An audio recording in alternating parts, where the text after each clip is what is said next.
Circles through, and we're live. Hey everyone, thank you for tuning in this Friday on Agents Who Win. Appreciate you guys tuning in last week with my co-host from my Monday show, Daniel Betancourt, doing an agent interview with the first-time buyers, and I'm back from Scottsdale. Had a nice little break. So today we wanted to come in and talk to Jane Lennon, one of our coaches with one of the coaching companies that I work with, Your Coaching Matters, and talking about how to make another 50 grand in the next 12 months. And who doesn't want to make another 50 grand in the next 12 months? I think we should all have a hand raiser there.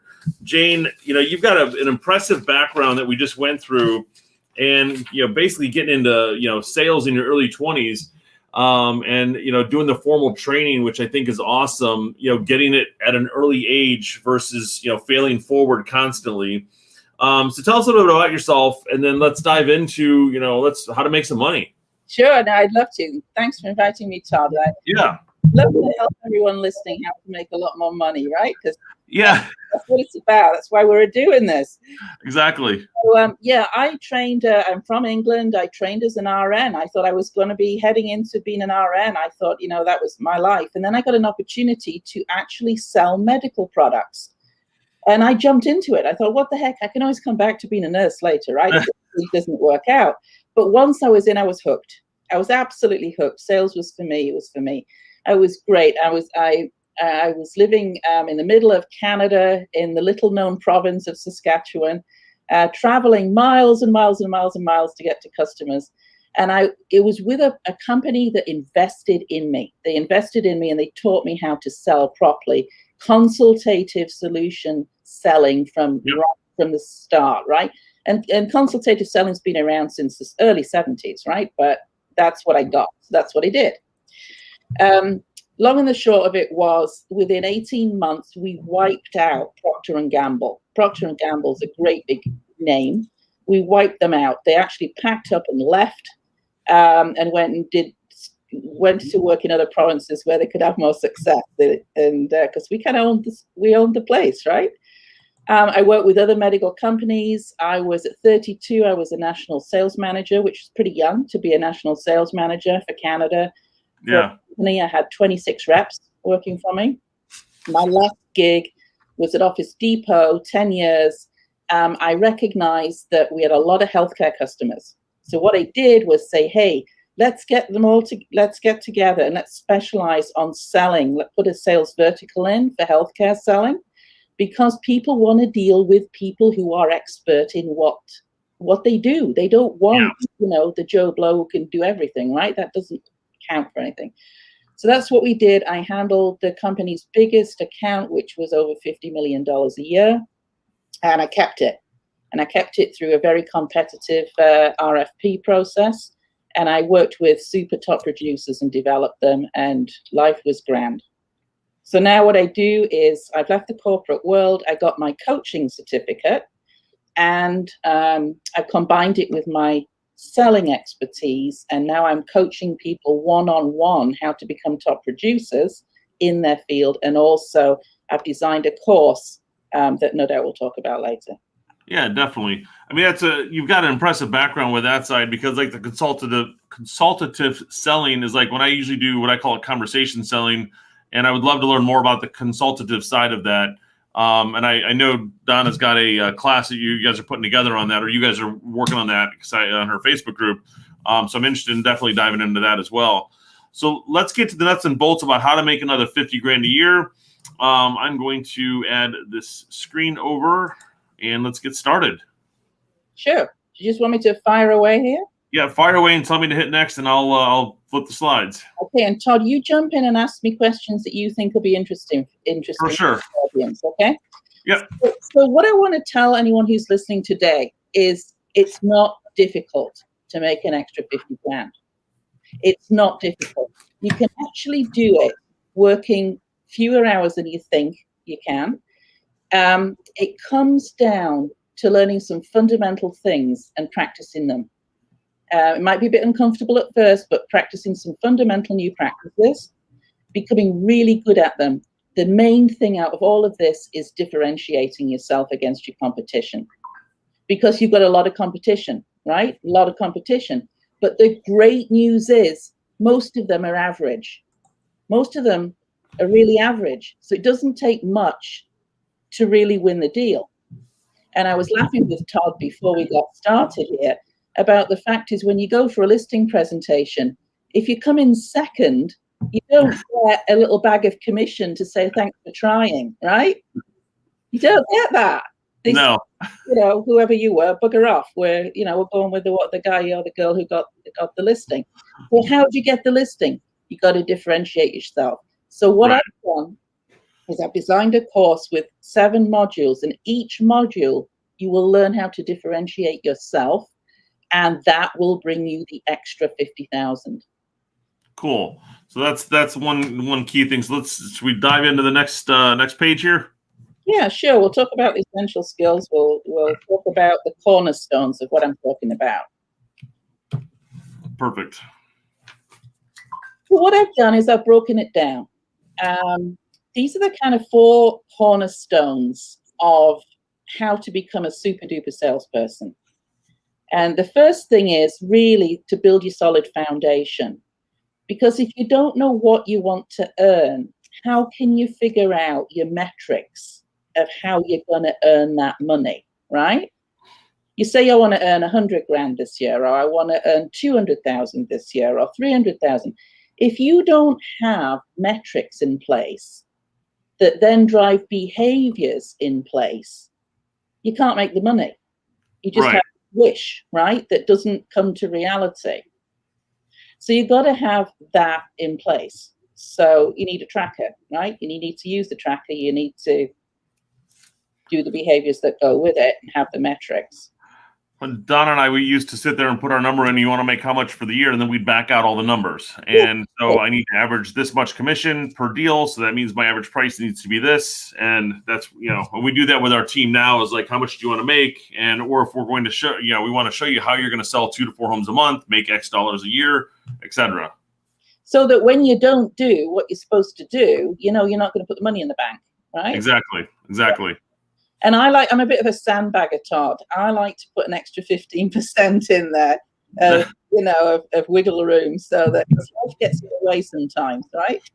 Yeah, I'm happy with the range as long as we're close. If we hit the spot on, then hey, that's it's always great. But if we're close, we're doing well. Yeah. Also, let's talk about your market, your pond, where you're going to fish, right? Yep.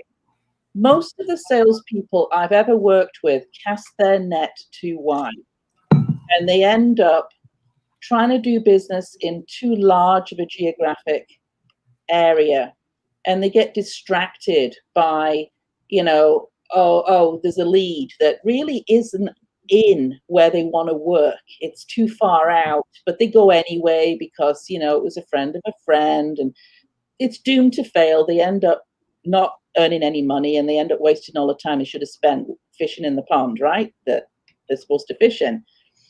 So you need to make sure that your pond support your goals, obviously. And you need to take a real close look, like what's the turnover rate of the homes in the area? Will it support my goals? Nobody really is going to get, in terms of competition, more than 20% of a marketplace or a market share. They're not. Right? So there's 80% up for grabs. So don't think that, one particular agent or whatever is owning the market and it puts you off, because that's not the case, right? Todd, you must see that a lot, right? Where people think, I can't fish there because so-and-so's they own the market. All the time. I mean, there's a lot of agents who do control a certain neighborhood. It doesn't mean you can't go and get it, and because that agent doesn't fit everyone's criteria. Exactly, they don't fit everyone's criteria. So what's your criteria, right? Right. The next point, which is who's your ideal client? Because you've got to have your goals, you've got to have your metrics, you've got to know which pond you want to fish in. Will it support your goals? But who do you want to do business with? What type of person do you want to do business with? When you think about the best sales you've ever made, who have they been with, right? Right. What were those people like? And then think about it. Think about the year before and the best sales and the best experiences you've ever had. What are the commonalities between those sets of people, because there's a common thread that runs through them, right? There's a common thread. There are things in common. So if you put those things together, you start to build what is an ideal client. And people like to deal with people like themselves, right? Because they think you get them. But I'm going to show you in a little while when we talk about personality styles and things like that. There's ways to be able to deal with just more people outside of who are just like you. Yeah.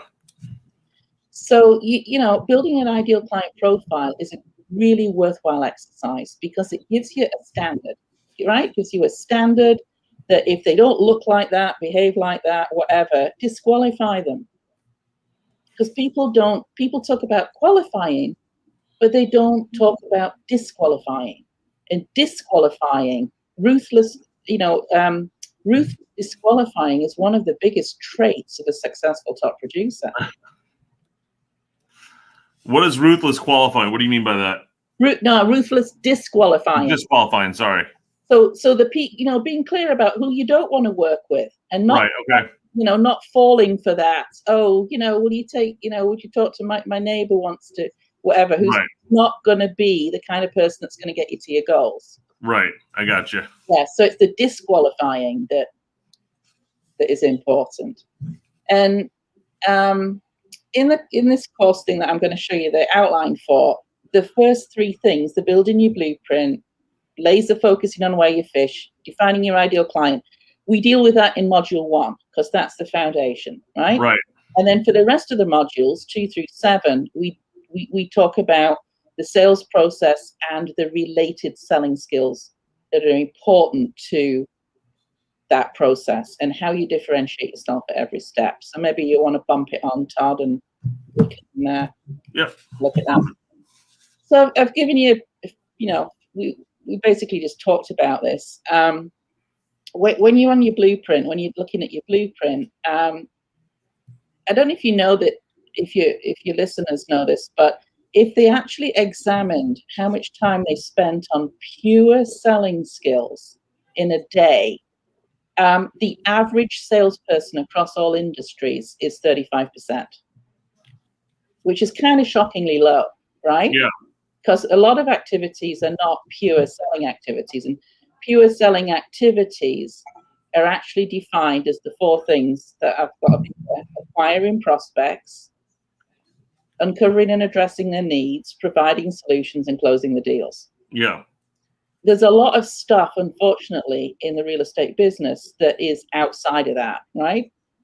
Which is why getting a good assistant to do all that kind of stuff for you is a good idea.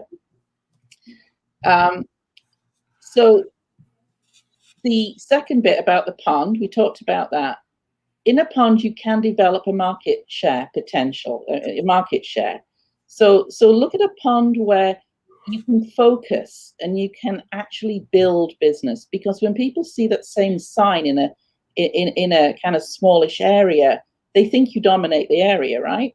And then you end up getting more inquiries, more referrals, that type of thing. Casting the net too large is the problem I mentioned before. But moving on to the end here, to the skills in the final column, maybe we can talk through a few of those. Yeah. Now, I had put reestablish rapport interaction at the top. And the reason I've done that is because as salespeople, we think that the last conversation we ever had with a prospect, it's frozen in time.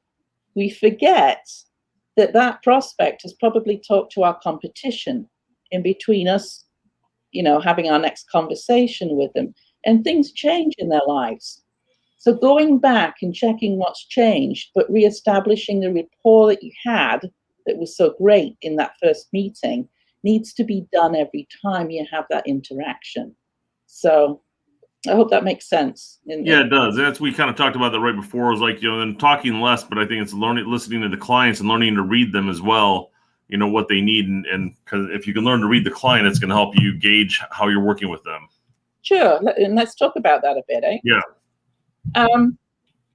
top producers have been studied, and the top producers, the elite salespeople, speak less than 40% of the time when they're talking with a client, with one exception. And the one exception is when you're on a kind of a cold call. You got to keep the conversation going for 5.5 seconds before you earn your 5 minutes, right? Right. That's the only time you're pitching. Only time.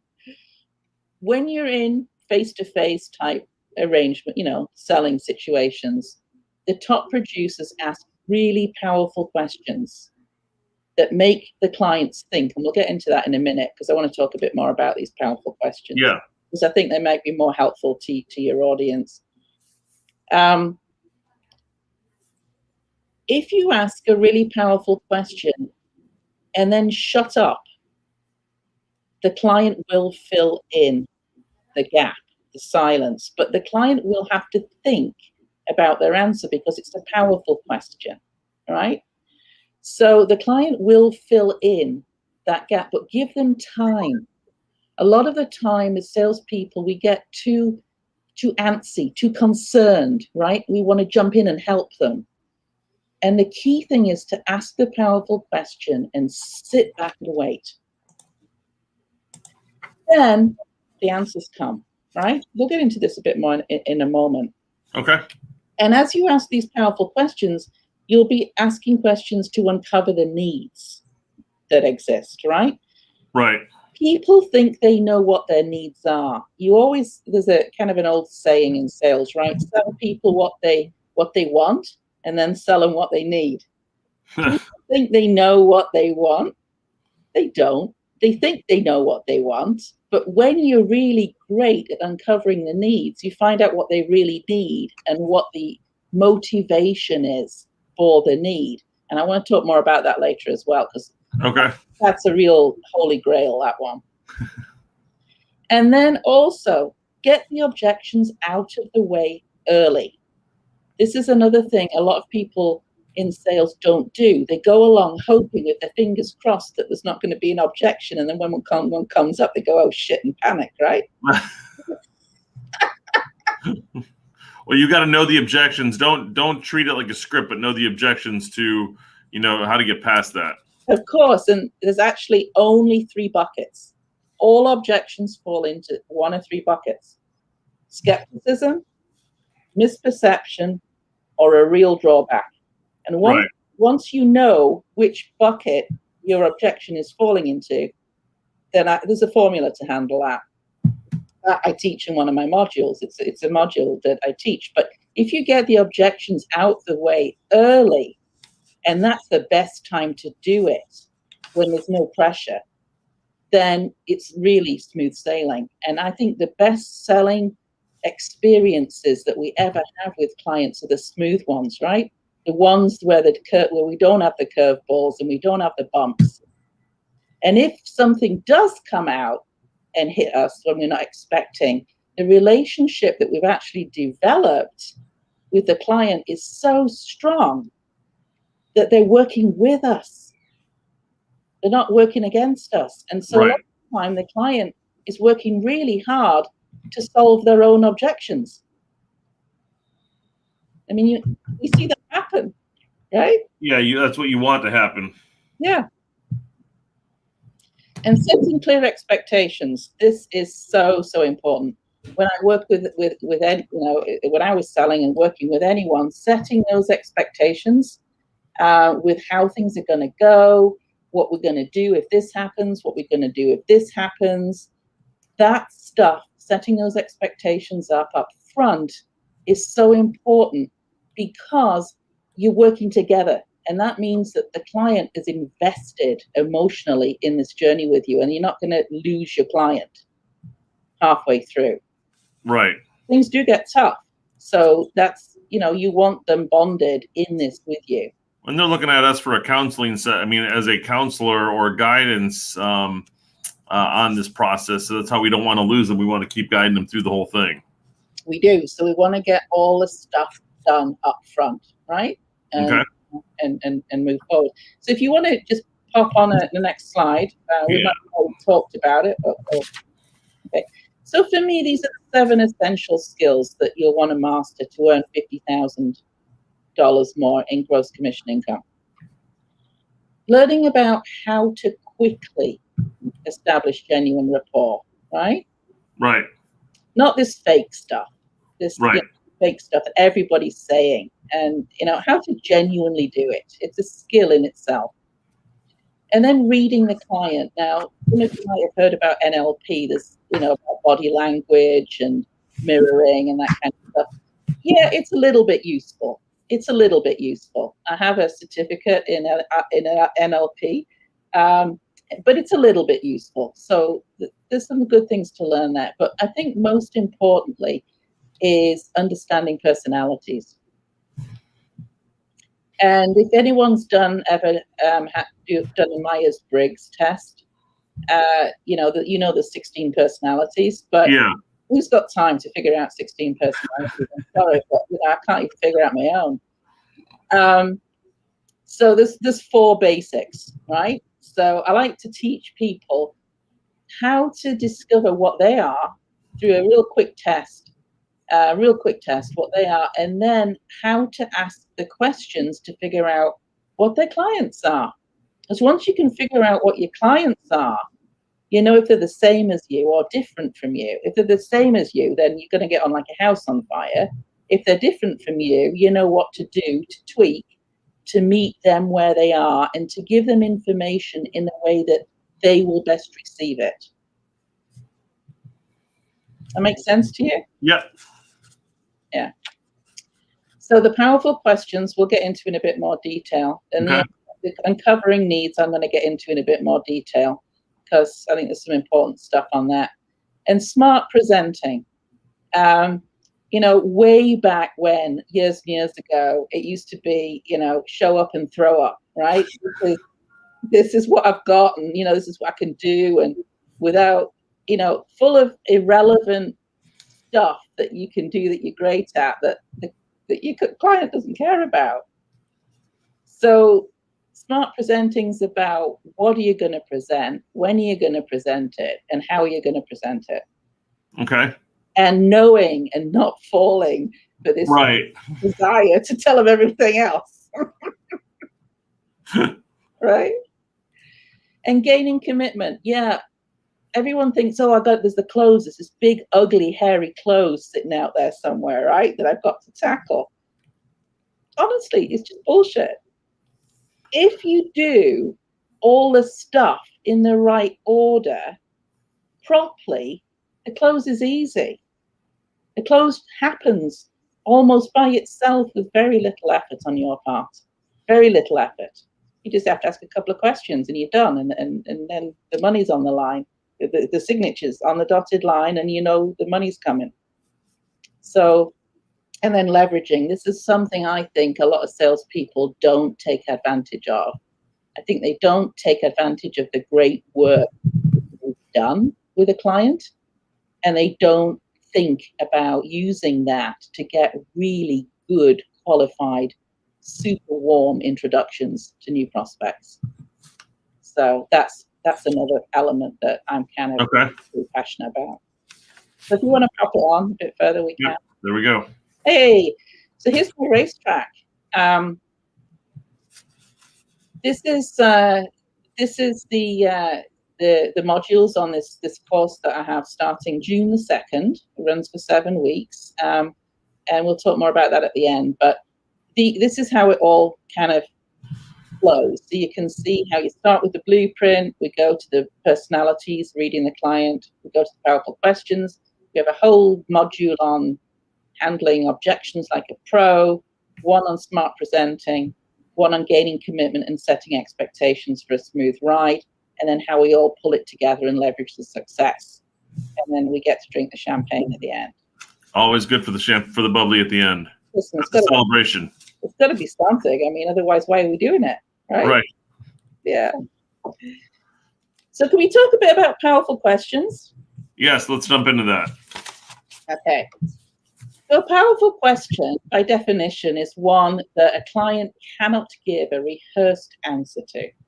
right? They can't just automatically go blur, it makes them think. And it makes them think, they've got to think, and then they start talking out loud, and because their mind's kicking in, and then the answer actually develops. So what I've put here is ask the powerful question and shut up for as long as it takes, because the client will fill the silence. And then when the client has fully answered, ask, and what else? Because that's where the gold lies. Because it's not always the first wave of information that comes. It's sometimes the stuff underneath it that's more important. So if you want to bump it on, here's a real pathetically weak question. How have you been during COVID? I love the flip on this. This is nice. Yeah, boom, right? Yep. So how about having moved from the office to work at home during the pandemic? What surprising things did you realize that you simply didn't expect? Well, if you ask that to someone who's moved from an office to the home, you'll get all sorts. The brain will go, well, I thought I was set up at home well in my office because I have an office, but then I found out the office space didn't work really well. And then the kids were thundering past the door. And then I realized I had, whatever, I had to reconfigure it. And it would have been better to have an office at the front of the house, not the back of the house. And before you know it, you're in a discussion about how the layout's not working, right? And what they really would like if they were going to stay at home to work for the next 5 years. Well, that's us, because our office is not set up to be conducive to work there full time. And if, it's just it's a spot at home to pop in, pop out, and when you need to work there all day, it's a totally different environment. It's not conducive to what we want it to be. Exactly. So that's just an example of how you might ask one. So what I've done, Todd, is I've kind of put in a couple of examples. Okay. For each part of the sales process. So there's about 3 slides now that go through the sales process. So for the prospecting, and then, can we go back a bit? Yeah. I don't want to ask a weak question. What do you want in your next home? I mean, I think that's really weak, because I think all competitors are asking that same question. For a powerful question there, I'd probably say something like, if I was talking to a couple, well, no doubt you've had hours of discussion about what you want in a new home, haven't you? Right? So tell me about, and I bet there's, some of the things that you agree on and some that you don't agree on. So let's talk about the one that you both agree on. That's the most important. Why? And then you get into a discussion about motivation. What is motivating the client to want that need? The key thing about client motivation, Todd, is you get to emotion. Right. And if you get to emotion with a client, you're differentiating yourself, and you're going to put that extra $50,000 in your pocket, because you're finding out what's driving them. Because people don't buy on intellectual criteria. They buy on emotion, right? Right. Well, that's how you can dig deeper with them and make the better connection. Exactly. Because, you go to buy a sports car. Everyone's heard this one. You're not, who gives the monkeys what's under the hood, right? Some people might care. Really, what they care about is what they're going to look like, and, how attractive they're going to look like whizzing around town in it. Right. Or how they're going to look sitting on the porch of their new gracious house, because they've always wanted a wraparound porch and they want to sit there with wine in their hand, feeling contented and smug. So, the emotion behind whatever they tell you they want. So, do you want to bump on to the next slide? Yeah. When I'm talking about what I'm going to present to a client, I like to ask something like, now we've got a clear idea of your most important needs for the new week happen. which one causes you the most potential anxiety and why? Because that way you get to people's fears. And if you know what people's fears are, then you can do something with them, right? And help to allay their fears. Setting expectations. We know that the market right now is a seller's market. It's not, the buyers are struggling. If people don't have cash, they're not going to get to the front of the play in the game, right? Biggest challenge right now. Yeah, exactly. So this last one here, in dealing with a buyer and setting expectations with a buyer, is you've got to know that they can play, and you've got to know how far they can play. So asking a question, we've just gone over through all the things we're going to need to do to get to the front of the pack in today's market. So if you're going to really play for this, which one of those things that we just talked about do you see as being problematic, and why? Because the last thing you want is someone telling you at the last minute there's a problem about what you need to do to get this deal done. Right.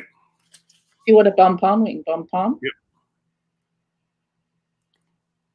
I do a whole thing on objections, so I probably won't get into that one right now. Okay.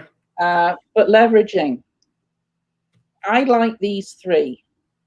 Going through the process of buying or selling a home is an emotional roller coaster, as no doubt you found. This is when you're talking to someone who's you've concluded business with. What did we do in our preparation that provided the most value to you? So you're going and using and leveraging what all the hard work that you did to give them a great experience. You get them to tell you how good it was, because you're going to leverage that in a testimonial, right? And you're going to leverage that in new introductions. I think this is a great Q&A for a testimonial video. If you were to ask them going through the process and how we got it done, and those are some good key questions right there that you've got. What advice would you have for other people?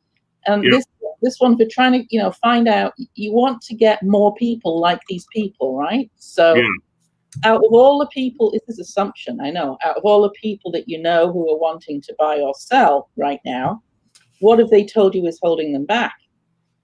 Well, that, first of all, is quite a powerful question, because it's going to make them think, who do I know who wants to buy or sell right now? And what did they say about it?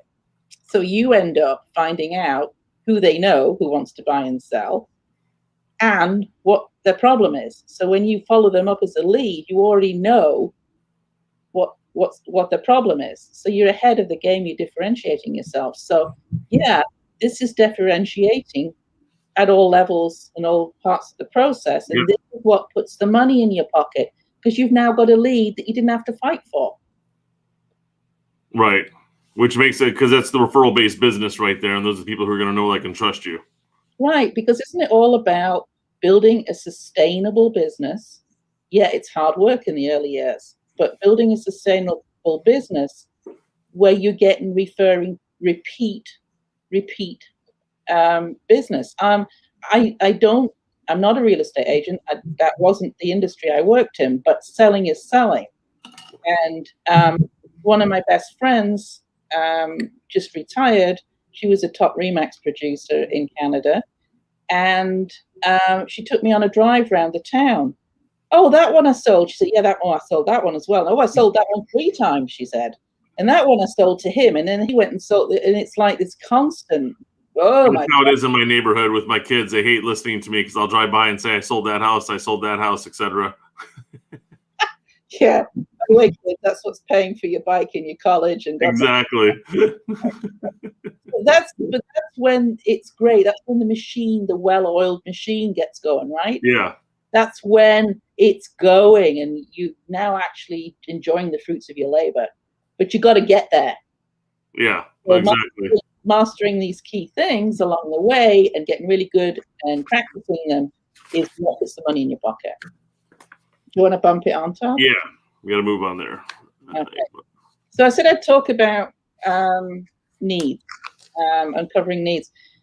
It's kind of funny. I don't know why, but if you ask between 11 and 14 questions in an hour-long discovery meeting, that seems to be the key for the success.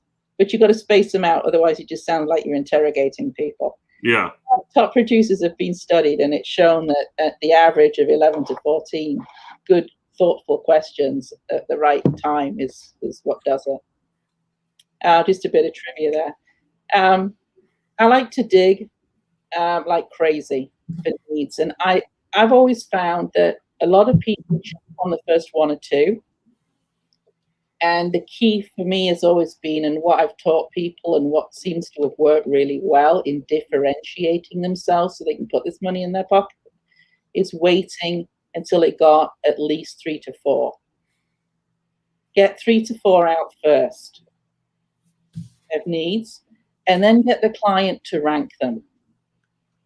Because when you get them to rank them, they're going to tell you what's most important to them. And then you're going to ask them why it's the most important. And you get to the emotion behind it, what's driving it.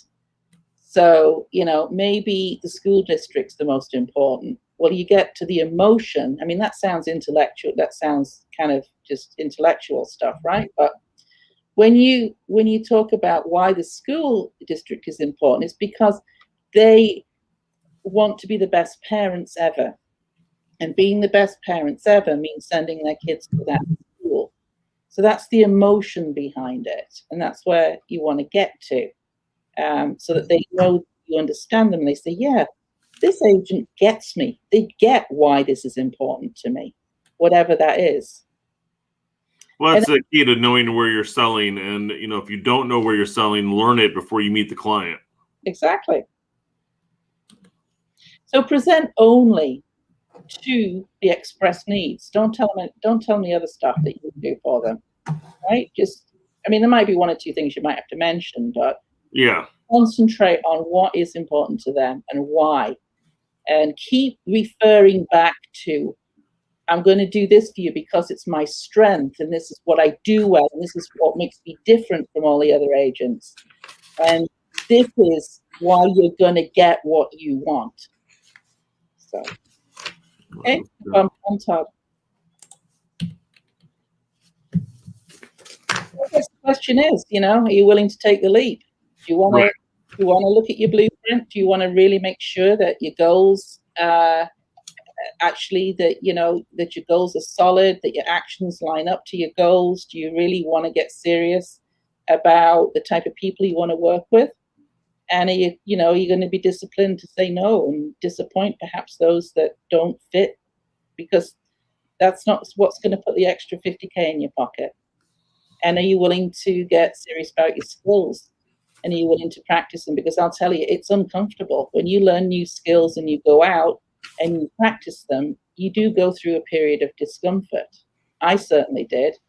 And I don't think it's any different from anyone else, right? Trying new stuff is uncomfortable. But when that new stuff works and you get the business, you soon forget about how uncomfortable it was. Right. Because then you're looking at the bank balance going, hey, I got an extra 50K here. It was worth learning that stuff.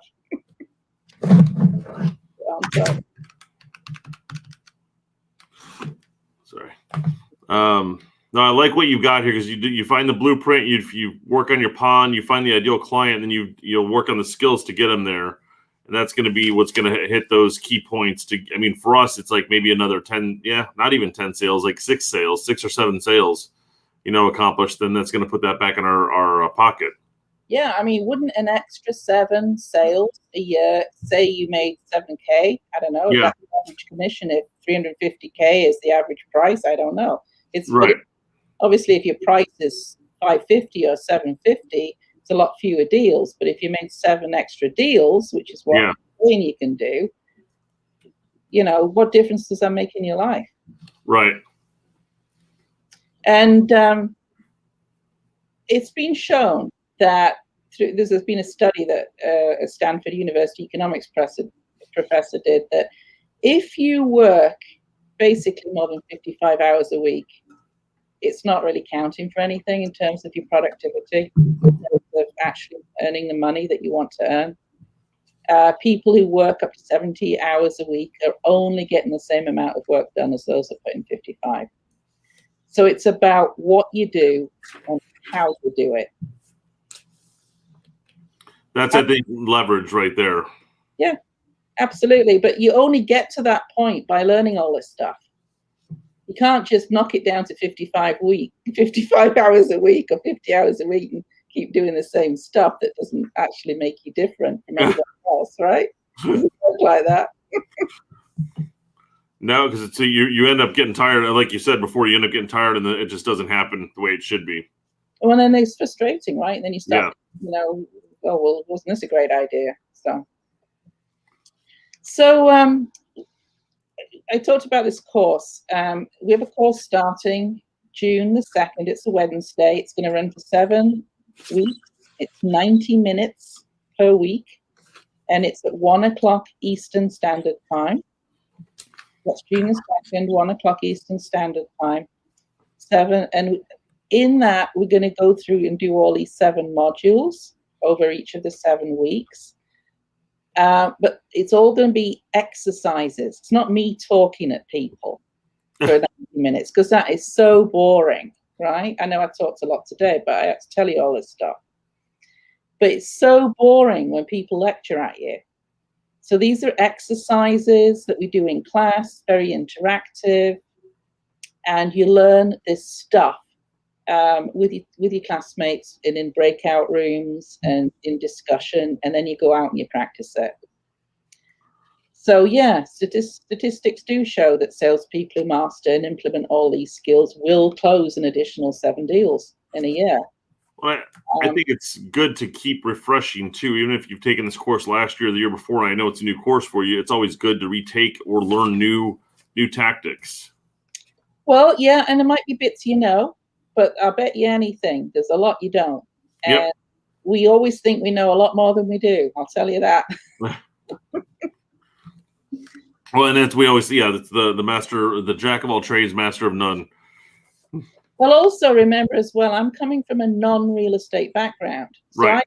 I expect people to know their real estate stuff. I mean, I'm not teaching real estate stuff. What I'm teaching is pure selling, consultative selling, what works, so that you can apply it to your real estate business and you can differentiate yourself and make yourself an extra 50K. So there you go. I showed you this before. There it is again. And if you want to pop it on the next slide, there's the details. We're offering this price to anyone who's listening in today at half price. So you don't even have that many seats left either. You've only got like 6 seats or something left. Yeah, we only got 6 left.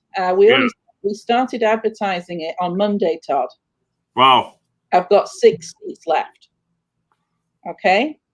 So I gotta say, I appreciate offering all of our viewers a 50% off discount at $399. That's really impressive. I mean, that's $400 savings right there. Well, I'm doing it because I want to see people who are really struggling and desire to meet their goals, who really desperately want to do and they're prepared to do the work. I want to see them succeed. Yeah. I want to help them, and I can help them.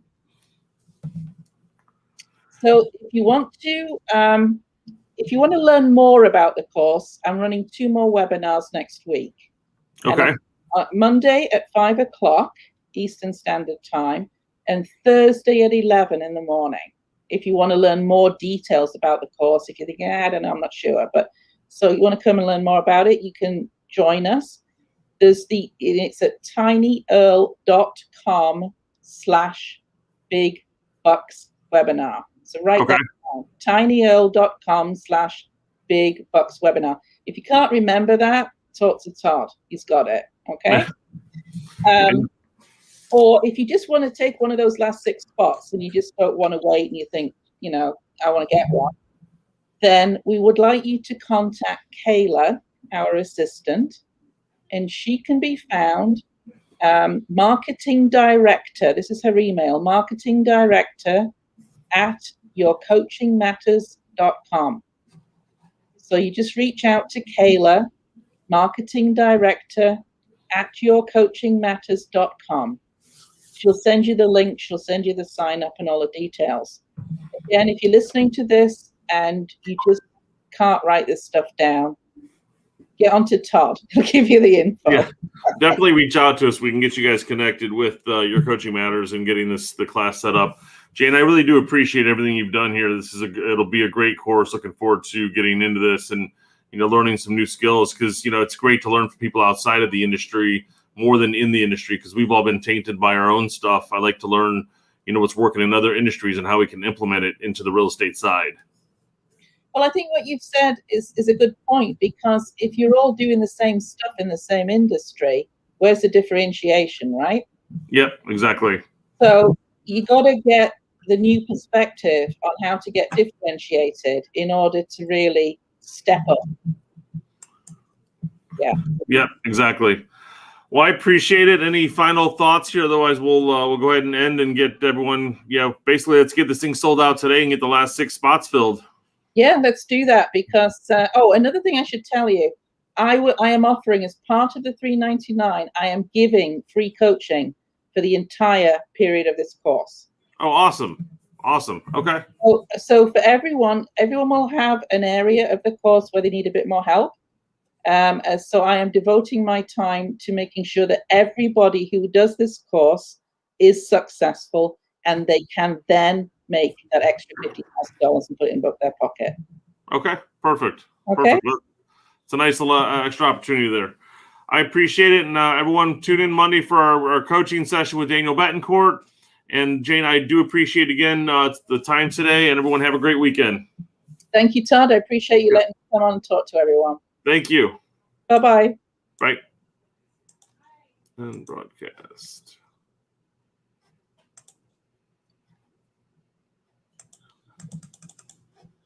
All right, it's not ending, but let's just try it. All right.